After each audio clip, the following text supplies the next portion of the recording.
of Cecil Mbarire, Alice Wahome, Kimani Ichung'wah, who is in the US, and many others. And every day he was diligent. And at times he could cause chaos by defending our cause. Yes, in this gathering, there are members of my family, extended family, my brothers, my sisters, and I want to recognize them. Let me now call a man who I served with for 7.5 years as my leader, as the Speaker of the National Assembly. He has some chapters, and I allow him, after he finishes, he invites the Speaker of the National Assembly, and the Speaker invites Honorable Musalia Mudavadi, and Honorable Musalia invites the Deputy President to invite you, sir.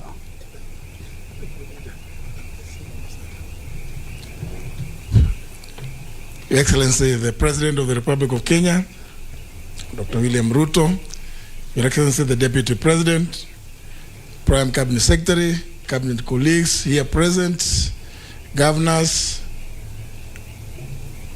my classmate, sorry I forgot to, my classmate, the 8th, the Honorable Papa Waroma,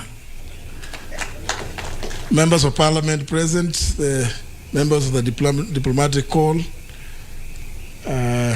distinguished guests, ladies and gentlemen, I'm happy to come and say a few words about for the record, because some of the things that the Honorable Duale has said, that government does not lose. I have the record. But Your Excellency, I did not know the Honorable Duale very well before the 11th Parliament. But I used to see and admire some things that he used to say, and they formed some small, I think that's almost the renegade group in the 10th Parliament with my friend Isaac Ruto. But Your Excellency, you recall the meeting we had at the Great Rift before the 11th Parliament was inaugurated, and on the 31st of March 2013, we came to the members came to the house, and I was watching as you had told me, you hid me somewhere, and I was just watching. He says, "This guy, I don't know him very well, but he's busy mobilizing people to vote for me."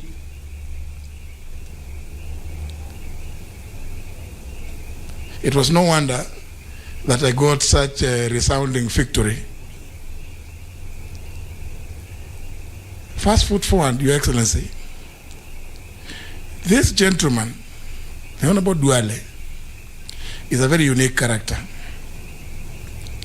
I don't know how many times that Duale would visit my office, and I kept wondering, why is he coming? But it's because of some of the things in this book, because they are in the record. So even as Soipan would go and have some little trouble there, I knew that she was still very safe, because she was in the safe hands of the Honorable Duale, as I was just hiding behind there. It's part of the record. The Honorable Duale is an extremely consultative person. You'd go receive whatever documentation from various cabinet secretaries, and you'd come, we sit. I tell him, but you know, at the end of the day, even if we discuss these things, you know, it is your business, it's your responsibility to push through.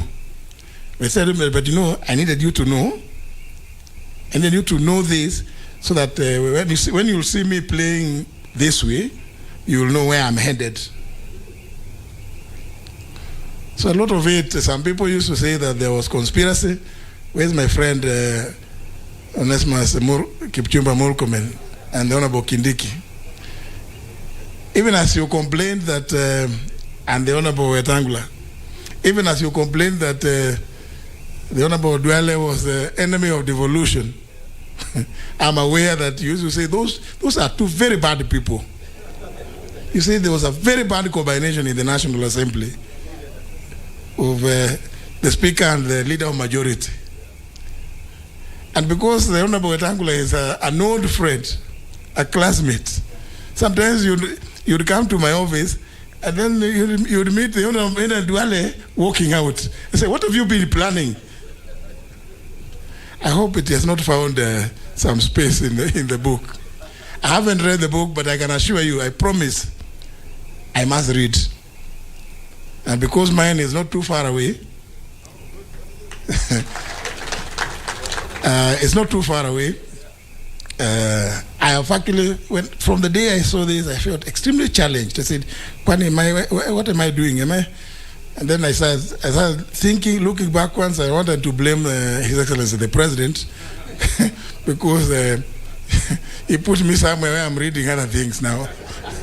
It's become very difficult to read consistently the other things which I'm supposed to. But I can assure you, Your Excellency, I'm going to finish. I'm still going to finish. But I must congratulate my brother, the Honorable Aden Duale, who I find very difficult even today to, even if he calls me, the first thing is, "Leader, where are you?" Because I got so used for 10 years. And he mentioned it. Honorable Maridas alluded to it. When I got to know about the evil machinations, and I knew there's something, I started fighting some interesting battles.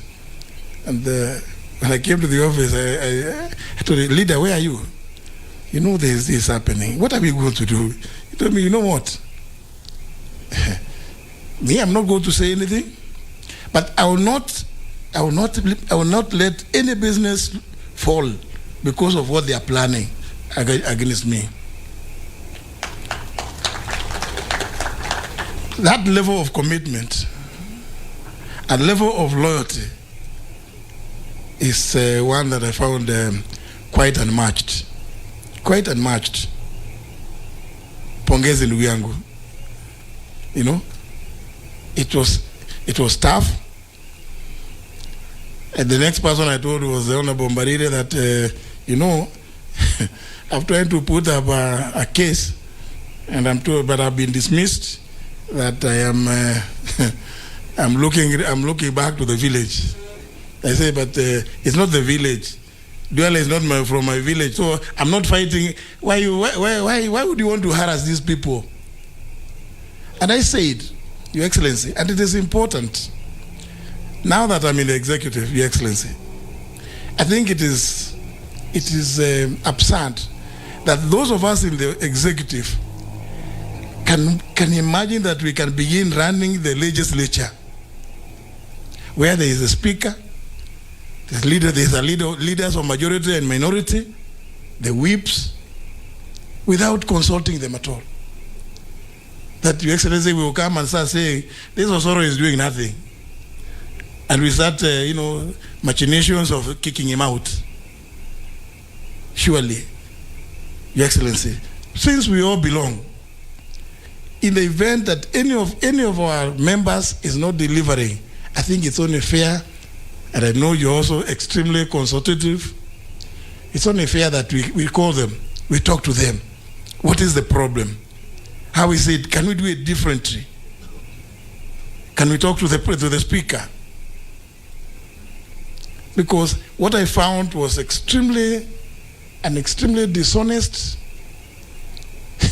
program. You know, Your Excellency, let me not go there, because I think it's on record. So I want to congratulate my brother and urge those of us, like Professor has not said anything about writing, but I know he has written a number of treatises. He's almost ready. Okay, he is my tenant, Your Excellency, in the village. So I'm happy that my tenant is also ready to call us here to witness the launch of his. Thank you very much, Honorable Duale. I really appreciate this, and I can assure you, hii nitasoma na siku kidogo sana, as I plan some few tricks, which I will not say here because I don't want to be to be given some extra work. Having said that, it is now my pleasure to invite my friend. I don't want to say anything beyond that. My successor, the Honorable Moses Masika Wetangula, aka Papa Waroma, to come and make his remarks.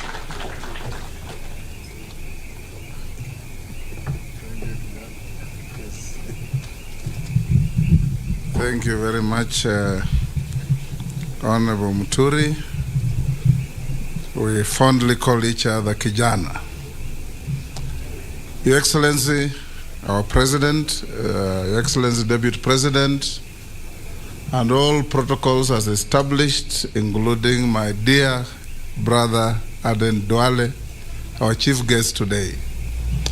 In 1989, I represented a man called Mohammed Shuriye.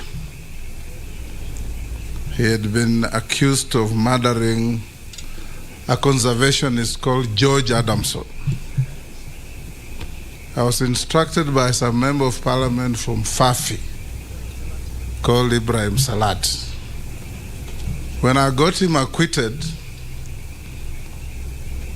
a week later, while in my office, some tall, lean young man walked in to come and say thank you for representing my uncle.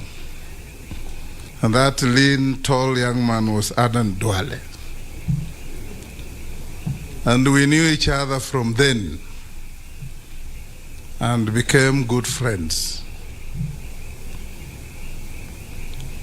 Yesterday, Aden Duale walked to my office with a copy of the book, signed it for me, left it with me, and in the evening I did a quick John F. Kennedy type of reading of the book. And I can stand here and tell you, Aden Duale, that you've told a good story.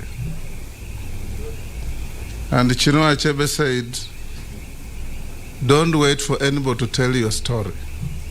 You must tell your story. And everybody must tell your story. Reading this book, Aden Duale has just led Kenyans into the most poorly guarded secret of Kenya's politics. Backstabbing, betrayal, arrogance, greed, name it. It's all in this book. But what is important is that those of us who know Aden Duale, you know, one time when I was unceremoniously stripped of the position of leadership of the minority in the Senate, and I had spoken with mercurial English on the floor, Aden Duale called me. When I picked the phone, he laughed uncontrollably for 2 minutes. And I asked him, why are you laughing? He said, I knew it was coming. Because you're working with people whose political trademark and tool of trade is backstabbing and betrayal. So you've just joined the rank and file of those who have been betrayed. That is one of the chapters in my book that is forthcoming.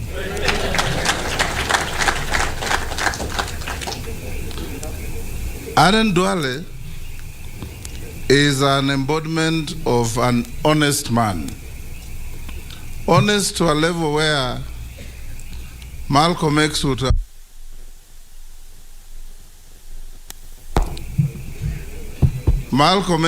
called him a house nigger. Because his level of loyalty to our current president is equitable to the house nigger who, when the boss is sick, says we are sick. That is Aden Duale for you. Because when he believed in a cause, he took it and ran with it. Your Excellency, perhaps you don't know, since we formed government, Aden Duale comes to my office once every week to sit and talk to me, and we compare notes, how things going. We must make this country move forward. Thank you, Aden Duale, for being there for many of us. And in writing your book and placing it before Kenyans, you've done a wonderful thing. After 3-4 years, write a second edition of your book, because there are some things that you'll remember you didn't give them enough detail, and so on and so forth. I don't want to say too many things, Your Excellency, but I want to say this, that Aden Duale, you've shown Kenyans that a good leader can step on the shoulders of others to rise, but must also be ready to have his shoulders stood on by others to rise. And you've demonstrated that very well in your conduct, in your speeches, in your everything. I shared the views of Murkomen and Kindiki that you are a constant obstruction to the growth of devolution in this country when you are the majority leader in the National Assembly. And I repeatedly told Kijana Muturi that why are you so close to this obstructive character? But it is good to believe and do what your heart tells you. And I suspect, even as you are a pious Muslim, you must have read a bit of the scriptures. Because in the Bible, a man called Judas Iscariot, after betraying Jesus, was so troubled by his conscience that he tried even to take back the money he had been bribed to betray Jesus. They refused to take back the money. He went and hanged himself. So you must have learned a lesson from there, that when you betray people, you'll have such internal turmoil and a troubled conscience that whatever you do, wherever you go, you'll always be looking over your shoulder to see if there are some imaginary enemies following you. But I'm sure you sleep silently, quietly, without any such troubled conscience. Keep it up. Lastly, your angle that I defended did not finish paying my fees.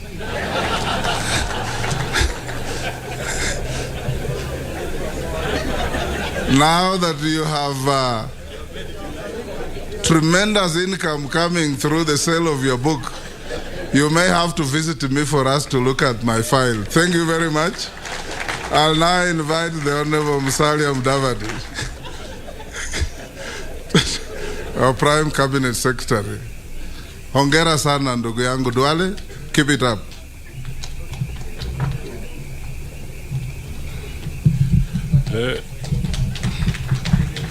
Huyu Papa wa Roma na lusungu yake. Your Excellency, the President, Dr. William Samoei Ruto, Deputy President Rigathi Gachagua, the man of the moment, the man of the hour, Sheikh Aden Duale. Very little Kiswahili has been spoken here, so I'll try and say something in Kiswahili. Pongezi Sheikh Aden Duale kwa kuweka rekodi ya ziara yako katika msitu wa siasa hadi wa leo. Katika huo msitu umeweka rekodi vile uliepa simba, ndovu, kifaru na kadhalika na fisi. Kwa hiyo tunasema pongezi kabisa kwa sababu umetupatia rekodi hiyo, na ni vizuri wenzetu pia watupatie rekodi yao tukienda mbele. But now let me just point out one or two things. I had a chance to also scan through the book, and there's a thread of courage. It takes a lot of courage to say the things you have said, but also to have gone through those things and you come out in one piece. You have been very frank. You have also shown that you have endured and you have the capacity to endure and to go through challenges without falling apart.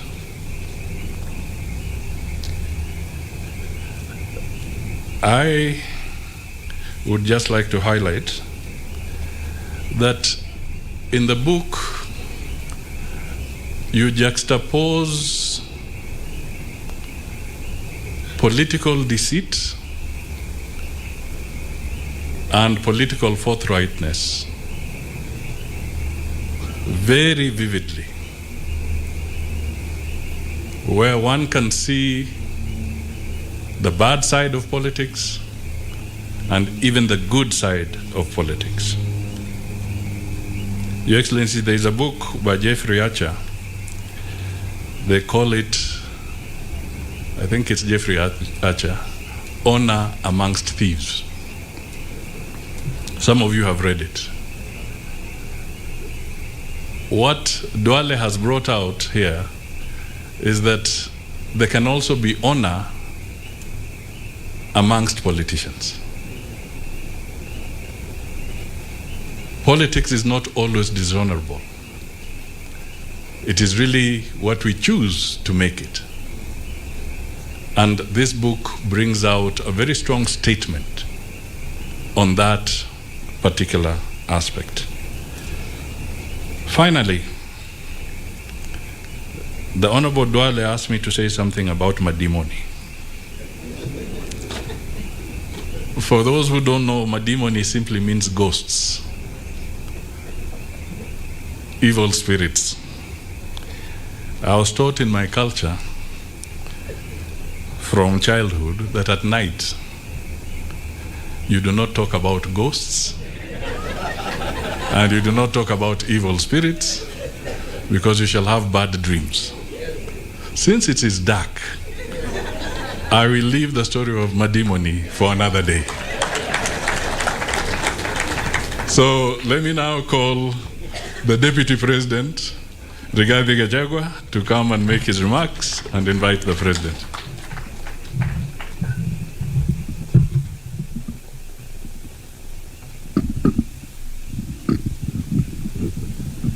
Kiongozi wetu, Your Excellency President William Ruto, the Prime Cabinet Secretary, the man of the moment, the Honorable Aden Duale, and all the good people gathered here this evening. Good evening. Your Excellency, today we have left it to Duale to be the truth person. And we want to say that Honorable Duale, you have done us proud, because putting to account for the record is good for this country. The people of this country for a long time have been very uncomfortable with the truth. Very uncomfortable. And this is a new beginning.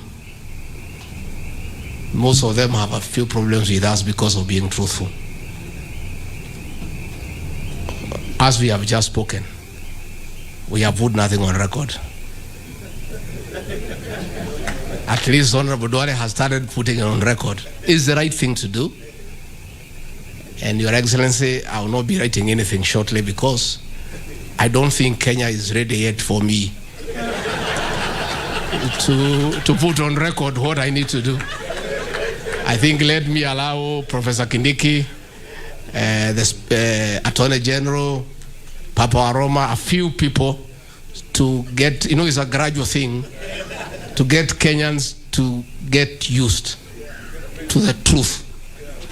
In another 2, 3, 4 years, when I assess Your Excellency with your guidance, that these Kenyans need to hear the story on the difficult journey of the ascendancy of President William Ruto to the presidency and the futile attempts to stop him. We'll record that when the time comes. And it will be interesting. And Kenyans need to know the truth. Your Excellency, what the Honorable Duale has done is a very big step in our attempts to bring to an end the politics of deceit, conmanship, and betrayal. Because conmen and betrayers fear being called out. So I think it's a good practice we start calling them out and giving an account of the intrigues around power. Your Excellency, I must admit today, because I'm a truthful man, that when Honorable Duale was sacked, I celebrated. I may look a mischievous person for celebrating the sacking of Duale, but I had a good reason.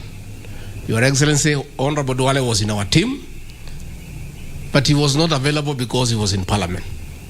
He was in the National Assembly pushing the agenda of Jubilee and President Uhuru Kenyatta. So when he was sacked, I was very happy because he was now available for us in matters strategy and in matters messaging. And we took advantage. Kenyans hate betrayal. Kenyans hate people being treated unfairly. Kenyans knew the kind of work Aden Duale had done for the President, Kenyatta, and Jubilee, and were very unhappy the way he had been treated. So when we were going out with the President William Ruto, we would send vehicles to announce that in our entourage will be one Aden Duale. And Kenyans would turn up to listen to Aden Duale because they felt he had been treated unfairly. The same thing happened with Kithure Kindiki. When he was Deputy Speaker, he was not available to strategize for us. So when he was shown the door, the man was available 24/7. The same with Murkomen. So in a way, one of these days, when President Uhuru Kenyatta gets time and compassion to give me an audience, I'll thank him for chasing away these people. Because by doing so, he created a solid team that had a great resolve to succeed. Because the truth be said, if William Ruto had lost, it would have been very difficult for this team. If William Ruto had lost, in my scheme of things, and I know and I'm right, I will be serving the 5th month in committee now. All these people would not be here. So what happened because of the persecution? A very serious team evolved with a great resolve to succeed. And that is what contributed in a great way to propel President William Ruto to the presidency. Your Excellency, loyalty is what you have shown us. And what the Professor Kindiki has said is true. Honorable Aden Duale and most of us have little regard for money. Money is just legal tender. When you don't have money, it's because somebody else has. It leaves your hands, it goes to somebody else. Your Excellency had this team that worked around you, gave in to monetary offers. These people would be billionaires. Money was offered left, right, and center for the betrayal of William Ruto. But men and women of substance, great men, said no, money is not everything. People must stand for something. And Your Excellency, we must also thank you because you have also been very loyal to your friends. And it's clear that a man who was persecuted because of standing with you today is the Minister for Defense in your government. A man whom I don't know whether he'll put in his book, who was almost assassinated on the 14th of August, Professor Kithure Kindiki, is today your Minister for Interior. Kipchumba Murkomen, who was thrown out of the Senate, is today your Minister for Transport and Roads. And you, as Trude, who was locked up every Friday, is your Deputy President. Your Excellency, it is about you. This loyalty is you. And I think it's a good thing for this country that people must know you must stand for something. And you must stand for what you believe in. Because it's important. So I want to say, Honorable Duale, thank you very much. I met Honorable Duale when we were in ODM. By the way, all of us were in ODM. President William Ruto was in ODM. Retired President Uhuru Kenyatta was in ODM. I was in ODM. Musalia was in ODM. So these young boys who came to ODM the other day, they should respect us as they are seniors in ODM. And we developed a good relationship with the Honorable Duale. Later on, we did one or two things in business. And he's also a man of honor. If you do a business together, he'll do what you have agreed. Unless he changes, I don't think he can change now. And later on, he came to Parliament. He was our leader and gave us very good leadership. And when he came to the presidential campaign, he gave it a lot of vigor. He gave it his all. Honorable Duale, we salute you. And what you have done is the right thing. And let everybody who has time put something down. With my exception, let me wait a little bit for Kenyans to get used to truth. Then at the right time, we shall do what we need to do. With those very remarks, I want to request you to be upstanding and help me to usher in the 5th President of the Republic of Kenya, Mr. President. Thank you very much, Ricky. Asante sana. Tafadhali, let us take our seats. Thank you very much.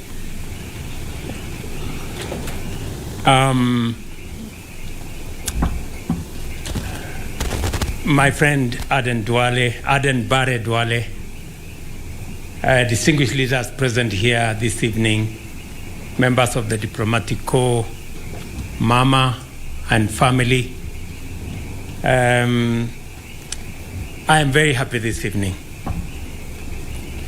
And I'm very happy this evening because you all agree that this evening Aden Duale is in his element. He is a happy man. Because my friend Aden Duale is happy, I am very happy.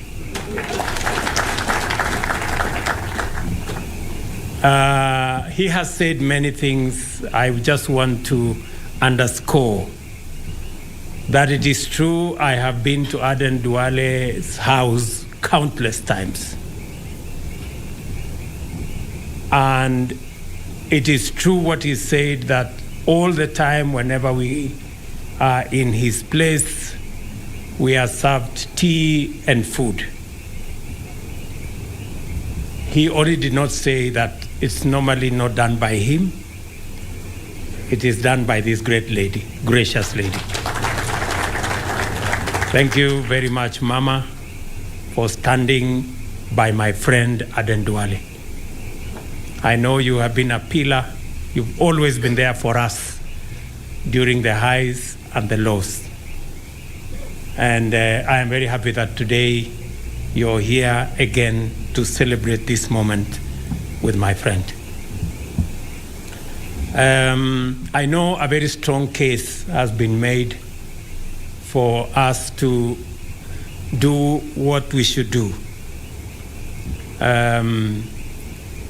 But listening to, reading the book by Duale, and I haven't quite gone into detail about that book and what Kindiki is about to do and what Papa Aroma is about to do, I do not know what will be left of me to write. Because these people have cannibalized what my story, and it's now being in bits and pieces. But I will assess what is left of my story at an opportune moment, and then I will write the balance. Maybe it will not be on the record. Maybe this time it will be off the record, or something. But let me say the following. Aden Duale is a solid, trusted, and dependable friend and Kenyan. I have walked and worked with him for 16 years. In that 16 years, we've gone through every kind of political experience and situation imaginable. In ODM, in UDM, in Jubilee. Together we founded a political home in URP, in UDA, and finally in Kenya Kwanza. Bare is a trusted and trustworthy person and has no time and place for political betrayal, backstabbing, and the use and dump philosophy perfected by many. I don't want to say who. When I found out Duale was writing a book, I was not surprised. In the years I have known Aden Duale, candor has been his most consistent quality. But candor is not enough if one does not have a story to tell and a message to deliver. The value of this book is that it tells a complete story. Often most people have a version of events and therefore fail to grasp the full import of certain actions and words, especially those of men and women in public life and political office. Honorable Duale has provided unprecedented access to 2 decades worth of political action, conversation, and events. From the 2005 referendum to the enactment of the 2010 Constitution, from the debacle that was the ICC cases to the 2013 elections, the creation and the rise of Jubilee, then the fall of and destruction of Jubilee, and the eventual victory of the Hustler Nation. This book tells the story of the biggest political events of Kenya's recent history in great detail, flavored with the unreserved frankness of Aden Duale. But this is not just a book about politics and politicians. It's the story of a man and his life in public service, a story that is forged in the heat of Garissa town and a deep lifelong faith in Kenya and Allah. It is a story that is made possible by hard work and the desire to make a difference for your people and also for your country. In one of the most profound chapters of the book, Honorable Duale discusses the intricate balance of playing a key role in the war on terror as a Muslim and the brave decisions he took to ensure that an entire religion did not pay the price for the actions of individuals. A stand that could have cost him everything, but he took it anyway. This book is a man bearing his soul out for all of us to read, so that we can understand how far he has journeyed in his experience of this country as a citizen and a public servant. It is a reflection on family, on faith, on leadership, and on the Republic of Kenya. One of the things I admire most about Honorable Aden Duale is his dedication to the people of Dujis and Garissa town, where he represented in parliament and who he has advocated for in his entire time in government. In this book, his frustration at the lack of development in Kenya's north and his zeal and efforts to change the situation is clear for all of us to see. Perhaps because we are friends, perhaps because we are comrades. When I read this book, I get the sense that he has not written this book for entertainment. I get the sense that he is telling his story to enrich the history and record of those events. But more than that, I also see an argument, a stand for the kind of leadership Kenya needs and Kenya deserves. In this story, in this book, the events he has enumerated, the intrigues, the deceit, the betrayal,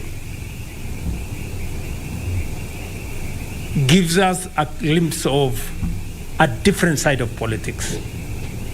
That politics doesn't always have to be deceitful. It doesn't always have to be about betrayal. It doesn't always have to be brutal. Politics can be what Aden, Duale, and myself are today. It can speak to friendship. It can speak to loyalty. It can speak to working together. And it can speak to protecting one another. I can say without a doubt that being friends with Aden Duale is not easy. He's a very difficult man. Because whatever he believes in, he believes in. And sometimes I ran into a lot of trouble with many of my friends because of Aden Duale. But when it mattered, when it counted, you could count on Aden Duale. Problems aside, challenges aside, but when it mattered, he was in the right place all the time. And that has also inspired me to be loyal to my friends.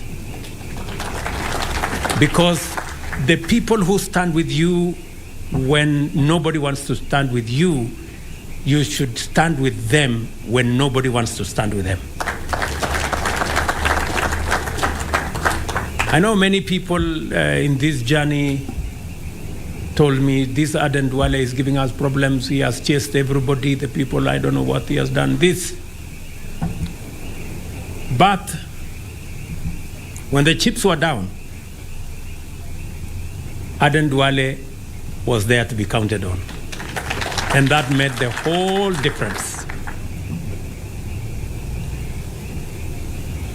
I have quite a bit of a story to tell.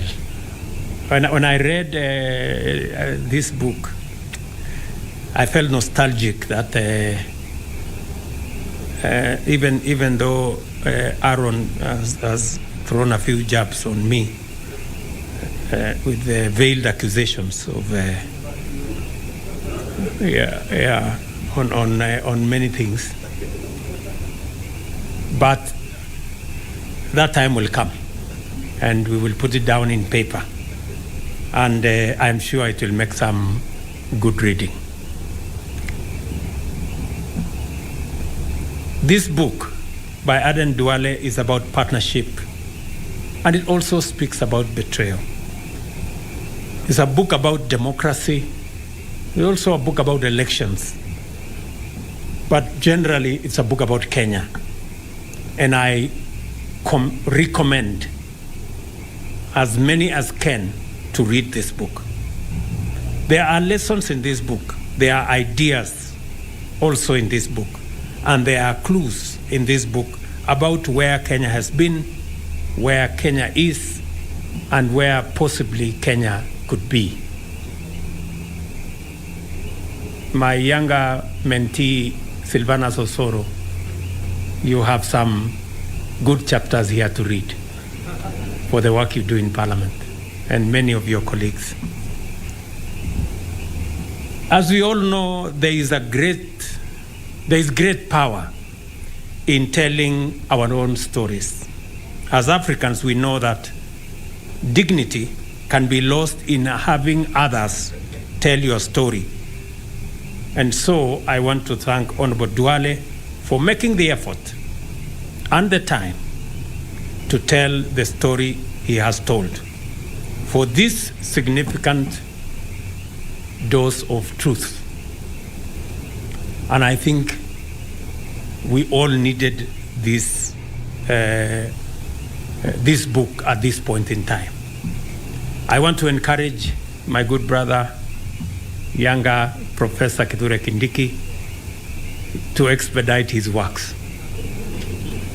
And the rest of us. I would really want to read a story, the book of Cecily Mbarire. A girl, and allow me to say that, a girl that I really admire because she's intelligent, measured, and makes the right decision. There is when I write my book, I'll write something about you. You know, there was a moment you really surprised all of us. We didn't expect you to make certain decisions, but we were amazed. And I know many of my friends know that. I am looking forward to the book of Papa Waroma. I know we will have a problem with the English, but we will try. We will try to read. I think we will need a dictionary to accompany, please, if you can, to interpret. And of course, all the rest of these good people here. I am truly happy this evening. In our midst, we have many friends, people we have journeyed together in this book and in many of the other books. We will read about all of us. In this book, we have the former presidents, we have President Uhuru Kenyatta in this book, we have Raila Odinga in this book, we have many of our other friends in different formations at different times, but it speaks to us as one people, the people of Kenya, irrespective of all the political permutations that keep evolving. Hopefully, with a dose of what Duale has said, we can make our politics much more subtle.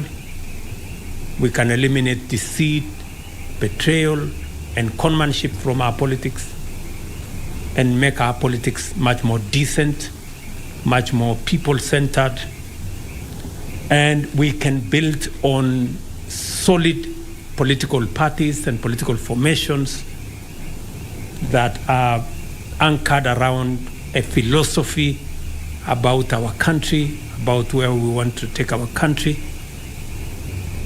And we will keep, and I have told many of the younger politicians that we are available to mentor the younger politicians. It is the best thing we can do for our country. And we want the younger politicians to be better than us.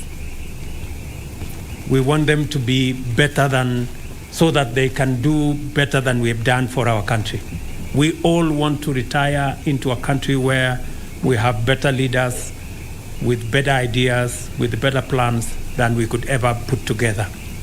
That is our the heritage we can put in place, and part of it is what Duale has done, to write a book, so that apart from the mentorship we are giving these younger ones, they can also read, they can internalize, and they can learn, and we can have a better country.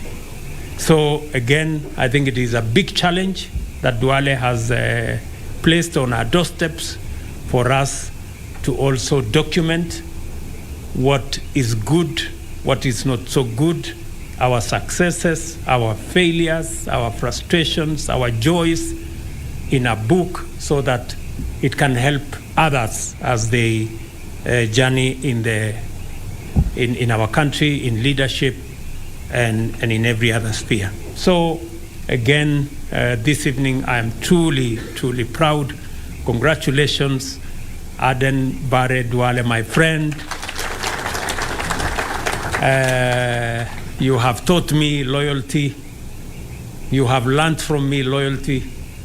And we've all grown together as friends. And hopefully we can, the younger politicians can learn from us that loyalty pays.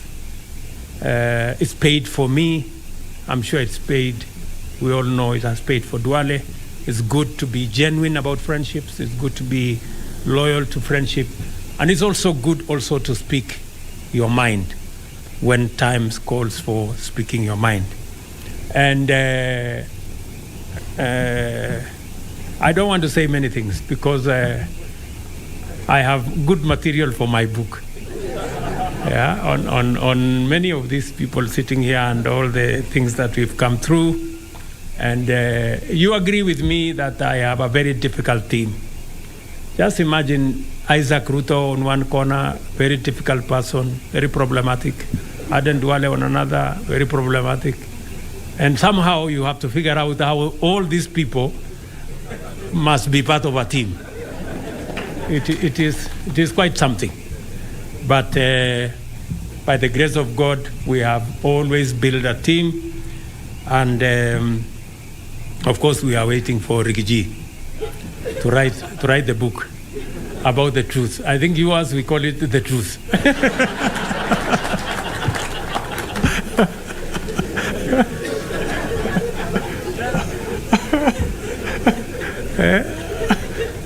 Maybe the whole truth or something. Oh my. Yeah.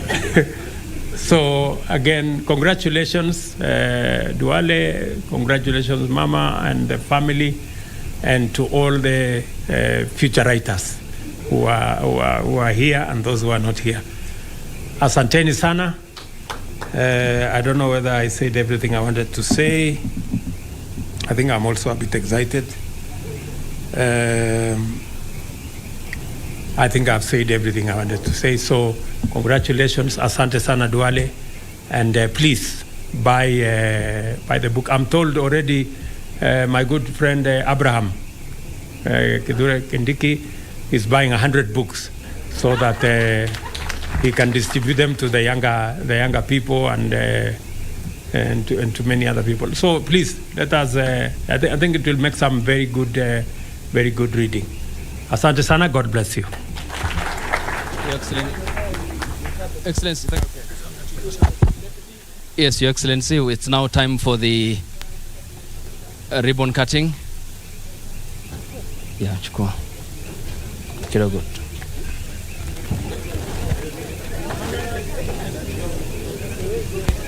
Yes, it's there. Hand it over.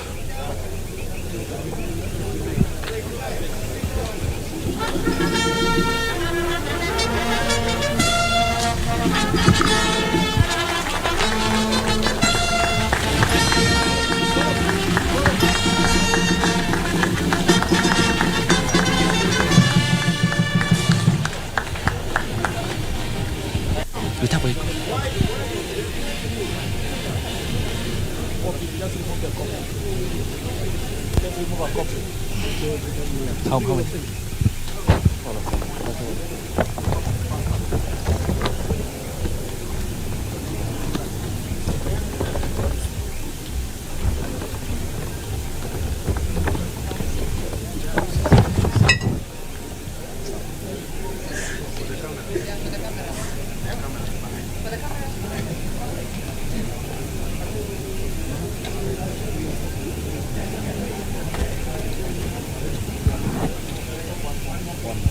One more extra.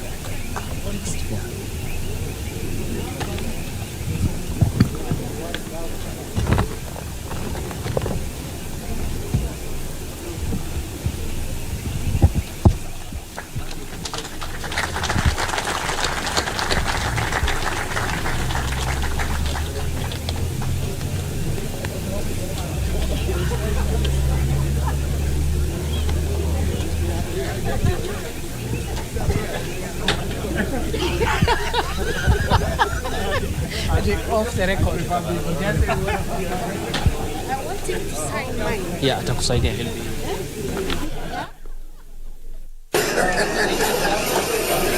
Your Excellency, the President of the Republic of Kenya, the Deputy President, the Prime Cabinet Secretary, Speaker of the National Assembly, the Attorney General, and the man of the hour, His Excellency, the Honorable Aden Duale, will play the national anthem, and thereafter, anyone who is interested in buying the book, it's provided in the lobby, then the Waziri will remain behind for the signature, and we proceed as we release His Excellency the President, the national anthem.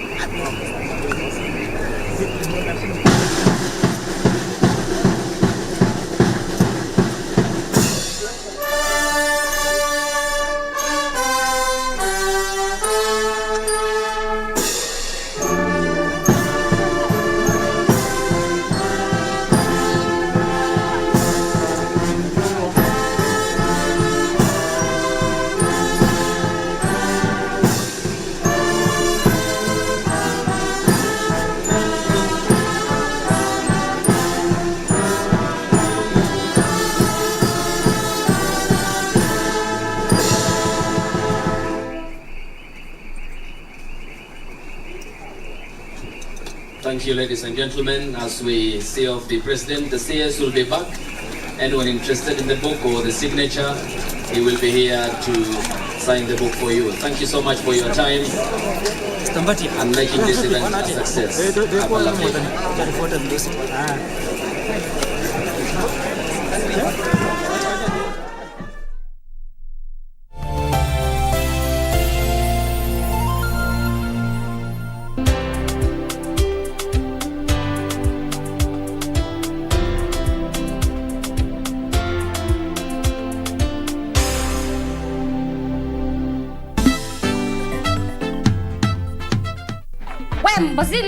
Mbozile malume, do I need to remind you I am your elder?